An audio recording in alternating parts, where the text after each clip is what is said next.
Hello my gorgeous bookish friends, welcome back to the Bookshop by the Sea. This is my tiny independent bookshop in Aberystwyth in Wales.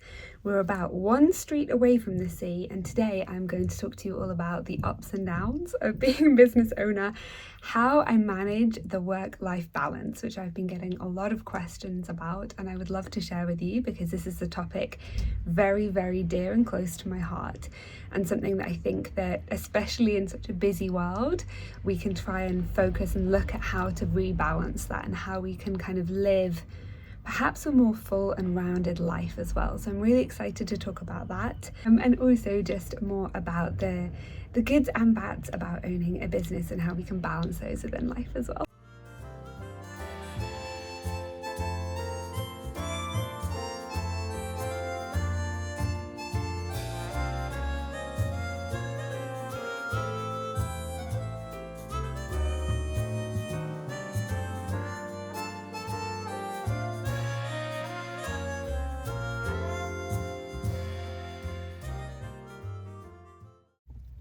Okay, I have my tea. Let's talk a little bit about my experience as a bookshop owner.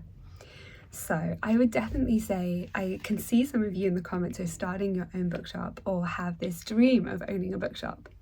It is my dream, it's my greatest joy. It's such a beautiful thing within a community, and it's so rare nowadays to have this kind of sanctuary, these liminal spaces where people can come and sit and read a book and have a conversation and spend time and dwell, write poetry, work, but without the pressure of kind of talking to other people or spending money, or obviously it's a small business so supporting it is massive, but to have these spaces where you can have connection in communities I think is wildly important, especially as we see everything kind of going on technology wise. I personally used to be a librarian and I loved it so much. I've done many things in my life, but being a librarian was what I did right before opening the bookshop. And then during COVID, all the libraries were shut down. I was living abroad at the time, working in a library, had to return to the UK, and I couldn't work in a library here because we weren't allowed to have them open. So I thought, okay, well, what can I still do to feed my community?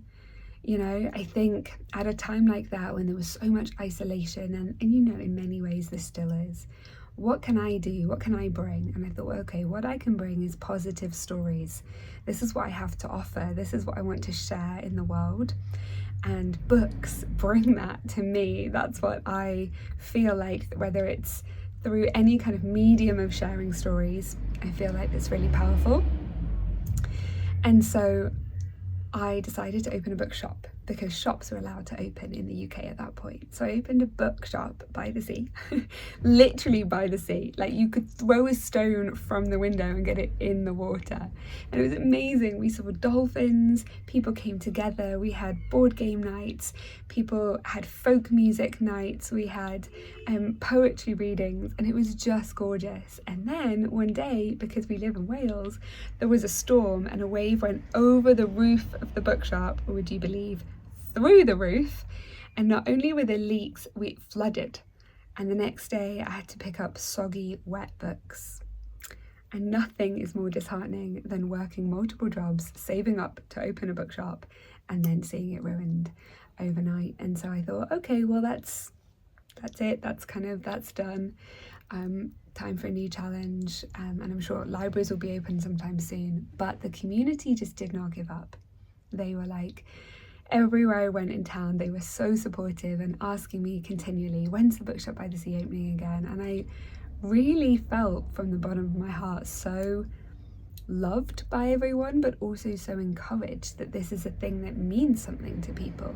It has value and it has meaning within a community. And so I reopened it where we are now, which is about 5 minutes walk, maybe, if that, maybe 3 minutes walk from the seafront in that direction.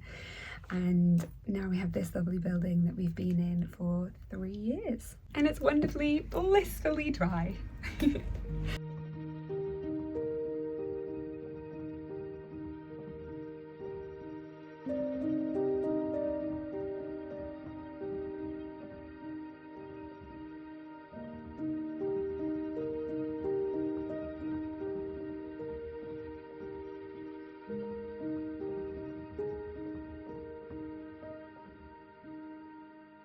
I also wanted to show you, I've got this idea for this art. I got this like wedding art. I thought it would be so beautiful to put like butterflies and ivies and old books, like attach old books that are already damaged, beyond repair. We get donations, and to make like a whole book art. I thought that would be really beautiful. So it started. Come in and see the progress.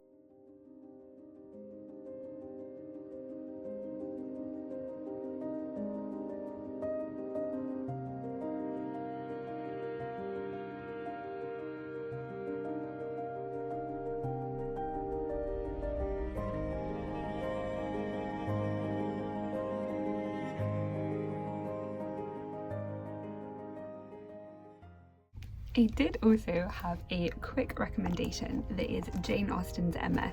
This one had a horrible sticker, and as you can tell, it's a bruised, battered little penguin paperback, but I actually sometimes prefer that. I have many nice copies of my Jane Austen books, but they sit beautifully on a shelf, and the one I actually read is always the battered little kind of paperback that I picked up in a secondhand bookshop like this one. Emma by Jane Austen is one of my favourites by Austen. She's such a relatable character. She's a young woman trying to do good in the world, and it doesn't always go right, and she ends up doing things wrong. And what I love about this book is the character development. She realises, bless her heart, that she's done things wrong, and she tries her very, very best to correct them and to apologise to those she loves. And entwined throughout it is the most beautiful romance between her and Mr. Knightley, who she's known since childhood. So there's this friends to lovers like progression through the story as well, of both of them kind of realising how much they mean to each other and that they are essentially family in a beautiful, beautiful way. And it's just so intricately written. There's 2 films of them already out, one with Gwyneth Paltrow and one newer one that was also brilliant but very different. It's not that big, and it's quite big, but it's quite lovely, and I really, really enjoy it. So if you are looking for a recommendation to read around this time of year, this is one of my favourites.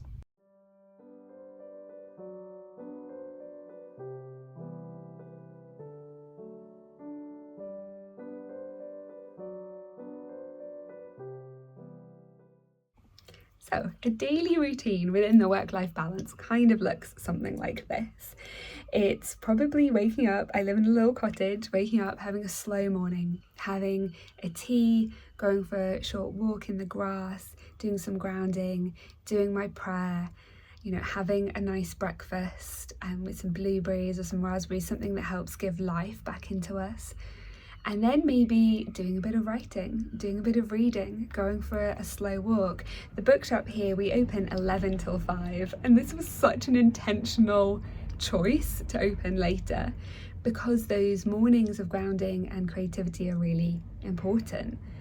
So doing that, then it depends on the day, but coming into the bookshop and getting to check in, how are things going? Are we doing something fun? You can kind of see my archway in the background there, just over.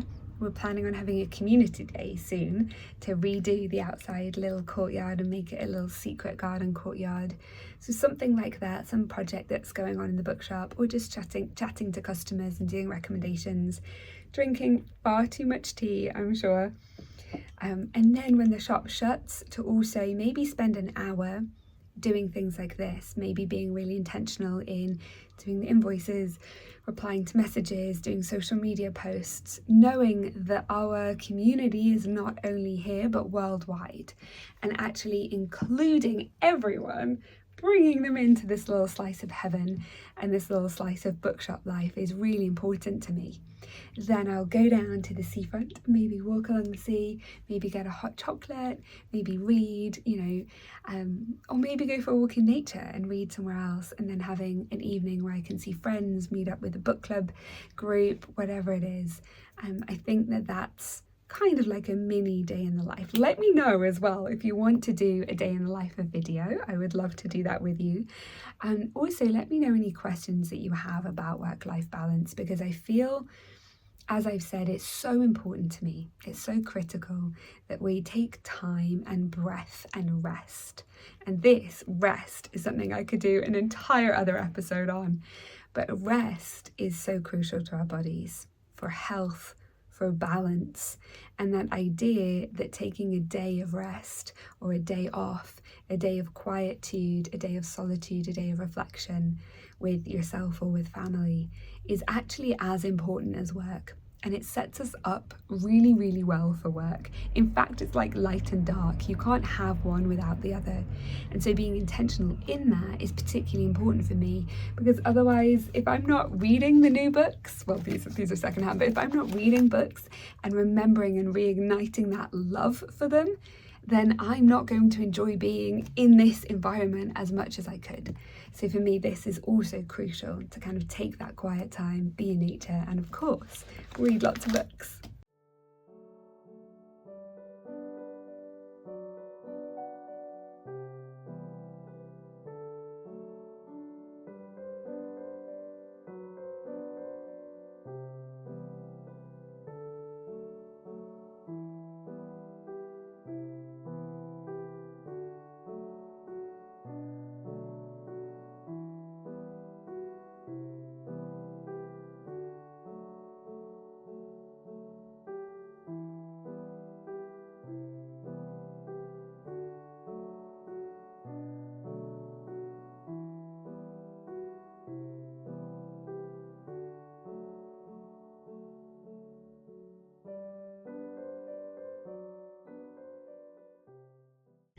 Okay, I've just shut the bookshop for the day, lights are off, door is closed, and I feel like this is a good time to talk about work-life balance, because this is a challenge.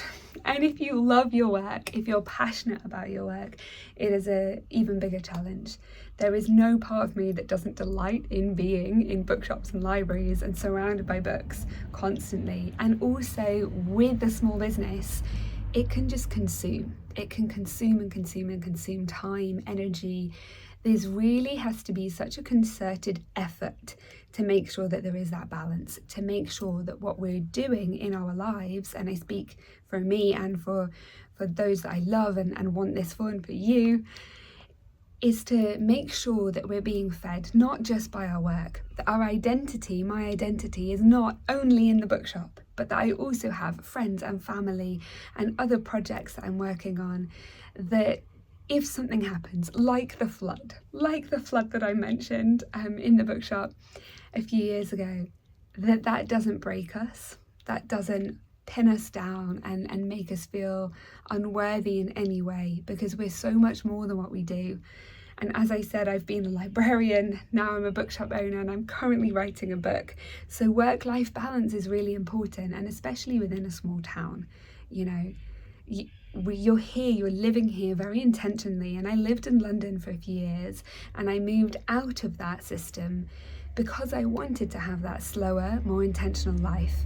I want to go for walks and spend my mornings having a routine where I can go in the woods and go and be in nature and hear the bird song and ground my feet on the grass, and then get to walk by the sea after work and have creative space for projects, you know, like writing my book. And I think that that's essential to me. I think it's essential to a lot of us. And I think how we choose to balance those different elements. We've got work, creativity for me, community, family, spirituality, things that are improving and learning and growing our minds. All of these different elements are really important. Physicality, you know, exercising, being in nature, to have that rounded life. For me as a writer as well, that's something crucial, that I need to have that inspiration, that input back in, because in a bookshop it can be quite exhausting to be constantly talking to other people just because of its nature, you know. I love when people come in the shop and they're telling me about their favourite books, but it is also a lot of people and it's a customer facing job. So having precious moments like this in my bookshop after dark, where I can just be alone and maybe sit in a comfy armchair in the corner with the bear, read a book, moments when I can spend time in nature and balance that, I think is really important. So for me, that's why my staff is so amazing as well. Like, I could be in here every single day by myself, but I think it would be a lot. So getting to write, I've been really enjoying this week. So just today I was writing a Substack, which is the Bookshop Diaries Substack, which is talking again similarly to this, all about like the ins and outs. And I was writing today about that work-life balance and how to manage it well within our lives.